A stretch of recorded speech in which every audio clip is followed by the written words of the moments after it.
Welcome back to Autistically Accurate and My Pensieve. I bet you're gonna like it. My Pensieve Episode 12. The Proper Governance of a Republic, Safeguarding Stability and Integrity. In the modern political landscape, there is a persistent misconception that the United States and other republics are synonymous with democracies. This misunderstanding stems from the misuse of the term, democracy, to describe a system that is, at its core, a republic. It is crucial to recognize the distinction between these two forms of government, as conflating them can lead to misguided assumptions, biases, and ultimately, the erosion of the very principles that define a republic. The distinction between a republic and a democracy. A pure democracy operates on the principle of majority rule, where decisions are made directly by the people, and the majority's will is absolute. While this might seem appealing in its simplicity, it poses significant risks to the rights of minority groups and the stability of the government. In contrast, a republic is designed to protect the rights of all citizens, including those in the minority, through a system of representative democracy and constitutional safeguards. In a republic, elected officials are entrusted with the responsibility of making decisions on behalf of the people, guided by a constitution that limits the power of the majority and protects individual rights.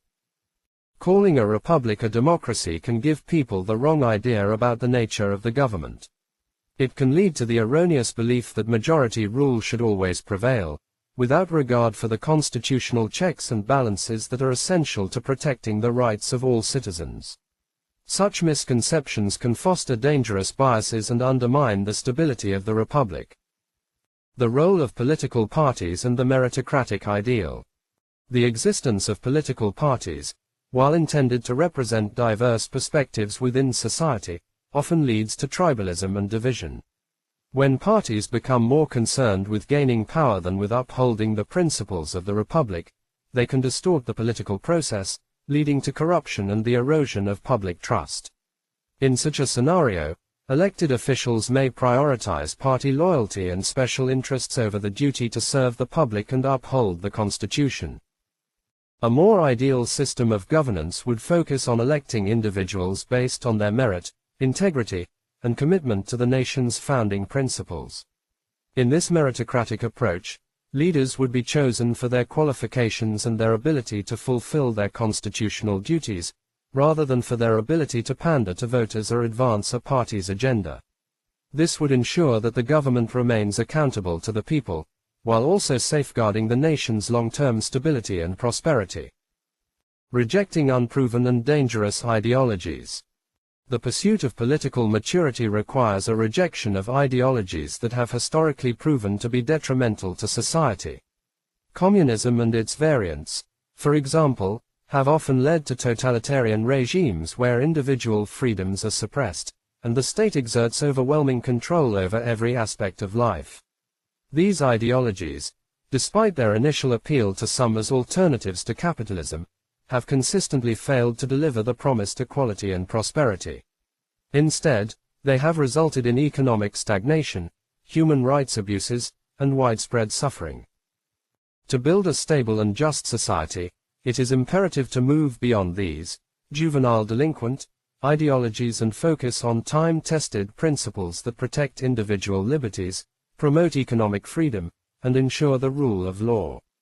A mature political system should be grounded in practical experience and a commitment to the common good, rather than in untested or ideologically driven experiments that risk undermining the very foundations of the republic.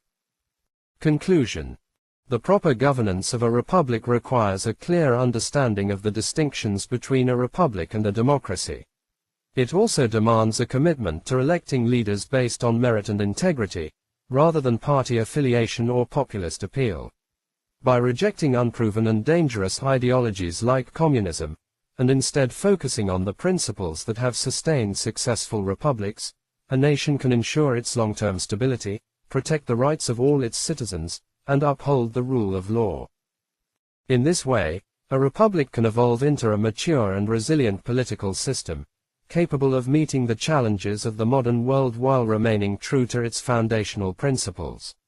The path forward requires a return to the core values of republicanism, respect for the Constitution, protection of minority rights, and governance by leaders who are chosen for their worthiness and commitment to the common good. Only by adhering to these principles can a republic truly flourish and maintain its place as a beacon of freedom and justice in the world. Thank you for watching this presentation. I'm confident I will compose and upload more regularly now that I have an AI reciting my script of saved philosophical commentary posts for your edutainment. Please like, comment, subscribe, and share my videos and channel to everyone you believe will appreciate such serendipitously informative content.